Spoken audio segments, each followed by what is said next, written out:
आपण आपल्या पायावर उभे राहीपर्यंत सर्वतोपरी आई वडिलांवर अवलंबून असतो, मात्र कमावते झाल्यावर तेच आई वडील आपल्याला ओझे वाटू लागतात आणि याच कारणामुळे आजकाल वृद्धाश्रमांमध्ये वयस्कर लोकांची संख्या वाढू लागली आहे।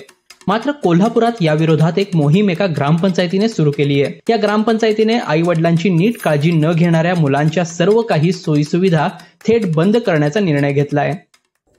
या आधी गावातून आमचे असे म्हणजे थोड्याफार तक्रारी आम्हाला ऐकायला मिळाल्या की मुले जे आहेत ते आई वडिलांना सांभाळत नाहीत, त्याच्यामुळे आम्हाला निर्णय घ्यायला लागला।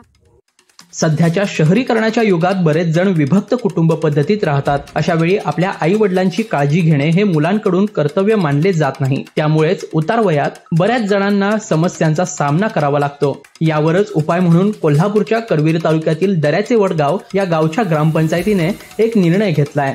नुकत्याच झालेल्या गावच्या ग्रामसभेत गावातील आई वडिलांचा नीट सांभाळ न करणाऱ्या मुलांवर कारवाई करण्याचा ठराव करण्यात आलाय। आम्ही जे 26 जानेवारीला आमची गावसभा झाली ती आमची तरतूद झाली। त्याच्यानंतर आम्ही 3 फेब्रुवारीला गावसभा घेतली। त्यात गावातल्या लोकांचं असं म्हणणं आहे की ज्या आपल्या गावात जे वृद्ध आई वडील आहेत त्यांना म्हणजे त्यांची मुलं बघत नाहीत, त्यांना सांभाळत नाहीत। मोठे मोठे जरी नोकरीवरनी आहेत तरी सुद्धा ते आईबाबांना सांभाळत नाहीत। हे अंमलबजावणी हिची व्हायला पाहिजे आणि आम्ही करू।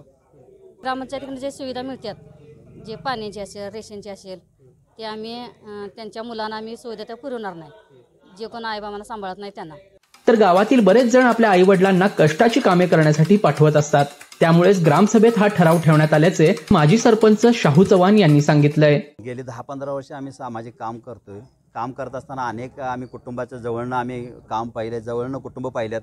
अनेक कुटुंब असे सुशिक्षित आहेत, पैसेवान आहेत, पण आई वडिलांना सांभाळत नाहीत। पण असं पैसेवानच पाहिजे असं का नाही, कुठलाही गरीबातला गरीब माणूस सुद्धा आपल्या आई वडिलांना सांभाळू शकतोय। पण आज आमच्या गावात एक बरीच अशी कुटुंब आहेत की आई वडिलांना सांभाळत नाहीत, आई वडील भांगल्या जातात, सौतं खातात। पण हे का, ज्यांना आई वडील नको आहे त्यांची प्रॉपर्टी तरी कशाला घेतात, असं माझं वैयक्तिक मत आहे। आणि असा अनेक अनुभव आल्यामुळे मी ग्रामपंचायतच्या ग्रामसभेमध्ये मी विषय मांडला की अशा लोकांना आपण सोयीसुविधा बंद करू। त्यांचं पोलीस पाटील पण आपल्याबरोबर आहेत, तलाठी मॅडम पण आहेत, रेशन धान्य दुकानदारांना पण सांगितले, त्यांच्या सोयीसुविधा सगळ्या आपण बंद करू।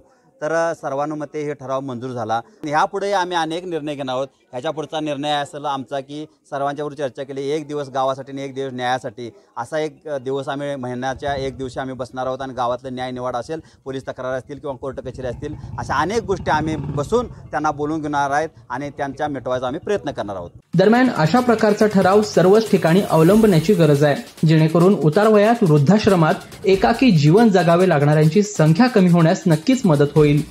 लोकल 18 साठी साई प्रसाद महेंद्रकर, कोल्हापूर।